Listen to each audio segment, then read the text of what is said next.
नमस्कार। सूचना एवं जनसंपर्क विभाग की प्रस्तुति हिमाचल बुलेटिन में आपका स्वागत है। पेश है आज के समाचार।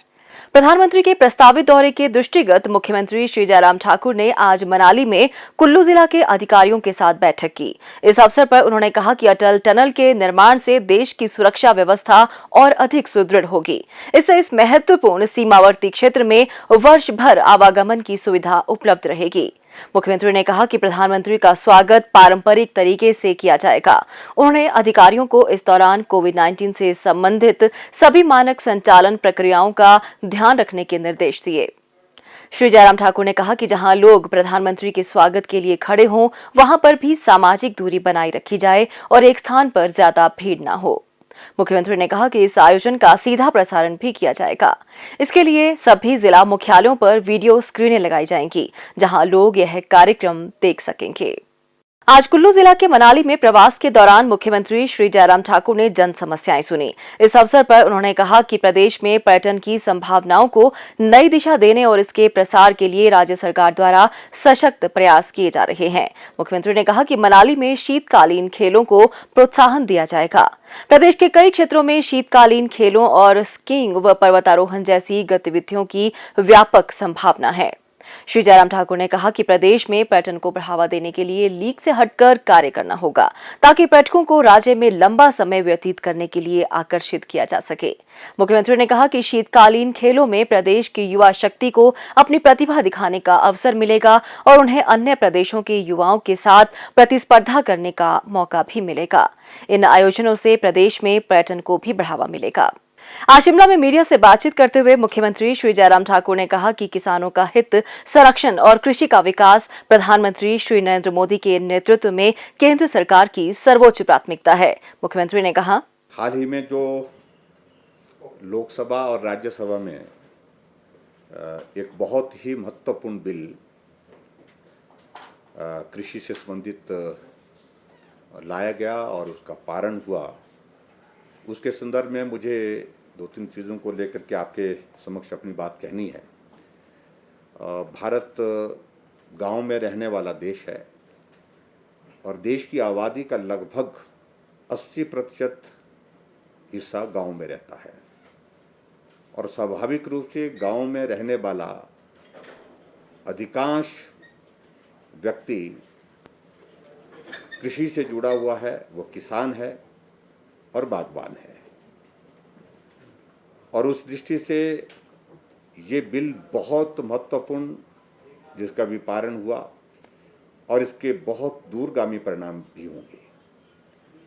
आदरणीय प्रधानमंत्री नरेंद्र मोदी जी ने एक लक्ष्य निर्धारित किया कि आने वाले समय में हमको किसानों की आय को दुगना करना है और उस दृष्टि से हम रिफॉर्म्स की तरफ भी बढ़ें और कृषि के क्षेत्र में हम बेहतर काम किस प्रकार से कर सकते हैं, उसके लिए कुछ कानून में, व्यवस्थाओं में जो भी चीज़ें करने की आवश्यक हैं, उन चीज़ों को हम करने की शुरुआत करें।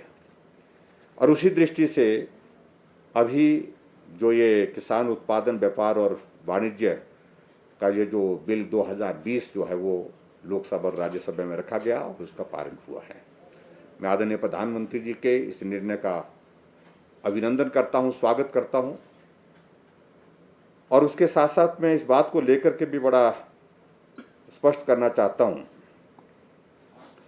इससे सबसे बड़ी बात जो किसानों का भला हो और विपणन की जो है बेहतर सुविधाएं प्रदान करने की दृष्टि से और उसके साथ साथ में किसानों को उचित मूल्य मिल सके, जो सबसे बड़ी मुश्किल है। प्रोडक्शन करने के बाद किसान को जो उत्पादन का सही मूल्य मिलना चाहिए, उचित मूल्य मिलना चाहिए, वो जब नहीं मिल पाता है तो स्वाभाविक रूप से किसान को निराशा होती है, हताशा होती है और उसकी मेहनत जिस रूप में उसने की होती है, उस मेहनत का उसको परिणाम नहीं मिल पाता है। एक बात को लेकर के बड़ा मैं स्पष्ट करना चाहता हूं कि जो विपक्ष द्वारा जो बहुत शोरगुल किया गया इस बिल के पारण के समय और उसके बाद पारण होने के पश्चात भी, जो कहा जा रहा है कि एपीएमसी तथा मार्केटिंग बोर्ड जैसी जो एजेंसियां जो है समाप्त हो जाएंगी, मैं ये कह रहा हूं कि ये बिल्कुल सरासर गुमराह करने की एक कोशिश है और ये गलत प्रचार है। किसानों को और इस देश की जनता को, प्रदेश की जनता को गुमराह करने का एक प्रयत्न है। एपीएमसी और मार्केटिंग बोर्ड जो है वो यथावत जिस रूप में है उस रूप में काम करती रहेंगी और न्यूनतम समर्थन मूल्य जो है, एमएसपी जो है, उसके अंतर जो है वो सरकारी खरीद में भी कोई भी परिवर्तन नहीं होगा। ये भी बड़ा स्पष्ट करने की आवश्यकता है। और इसके साथ में ये भी मैं कहना चाहूँगा, किसान जो है कृषि के क्षेत्र में जो निजी निवेश के माध्यम से नई तकनीक अपना सकेंगे और ये जो बहुत प्राचीन समय से जो चली है एक फसल लगाने का फैसला, 2 फसल लगाने का जो किसानों का एक ये होता था, उसमें नए इनिशिएटिव, नई चीज़ें जो है, नई टेक्निक जो है वो आगे नहीं आ पा रही थी जिस स्तर पर आनी चाहिए थी। इस बिल में वो भी प्रावधान साथ में जोड़े गए हैं ताकि किसान जो है नए इनिशिएटिव्स के साथ जो है नई टेक्निक का इस्तेमाल करते हुए अपने उत्पाद को जो है बढ़ा सके, वो भी इस पर प्रावधान किया गया है। विधेयक के माध्यम से जो हमारी कोल्ड चेन है और उसका जो इंफ्रास्ट्रक्चर जो उसको स्ट्रेंथन करने के लिए भी जो उसमें व्यवस्था की गई है और एग्रो प्रोसेसिंग के क्षेत्र में जो है निवेश और ज़्यादा बढ़ने की भी संभावना इस बिल के माध्यम से इसमें जोड़ी गई है। ये भी मैं कहना चाहता हूँ। पिछले कुछ दिनों से कांग्रेस के लोगों ने बहुत प्रचार किया, बहुत प्रसार किया इस बिल के ऊपर और दूसरे विपक्षी दलों ने भी करने की कोशिश की। ऐसी परिस्थिति में मैं कहूँगा जब बिल किसानों के हित में है, देश के हित में है और इसमें किसानों को उचित मूल्य मिलेगा और जो धारणाएं फैलाई जा रही हैं वो बिल्कुल आधारहीन हैं और इस बिल के आने से किसानों का सुनिश्चित लाभ होगा, ये मैं कहना चाहता हूँ। प्रधानमंत्री श्री नरेंद्र मोदी के प्रस्तावित हिमाचल प्रदेश प्रवास से संबंधित पत्रकारों द्वारा पूछे गए एक प्रश्न का जवाब देते हुए मुख्यमंत्री ने कहा, मैं आदरणीय प्रधानमंत्री जी का आभार व्यक्त करना चाहूँगा कि वो हिमाचल प्रदेश में 3 अक्टूबर को आ रहे हैं इस टनल का उद्घाटन करने के लिए।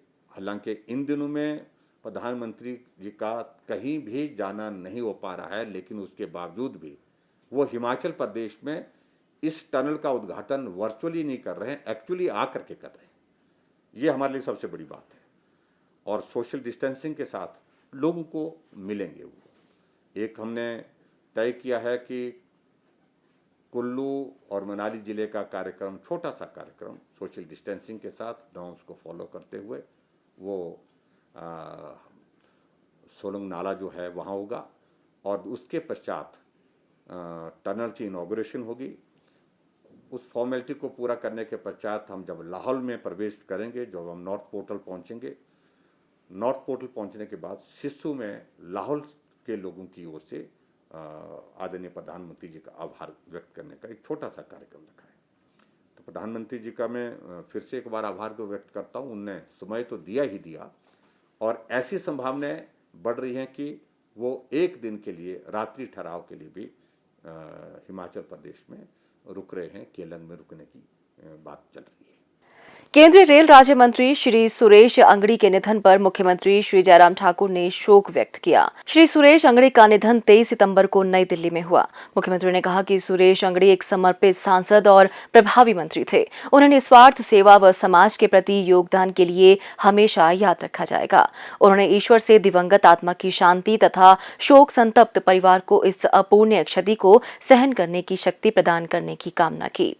आबकारी एवं कराधान विभाग के प्रधान सचिव श्री जेसी शर्मा ने आज शिमला में मुख्यमंत्री श्री जयराम ठाकुर को हिमाचल प्रदेश आबकारी एवं कराधान टेक्निकल सर्विस एजेंसी की ओर से 1,43,76,237 रुपए का चेक प्रदेश सरकार को भेंट किया। यह एजेंसी की आय का 20% हिस्सा है।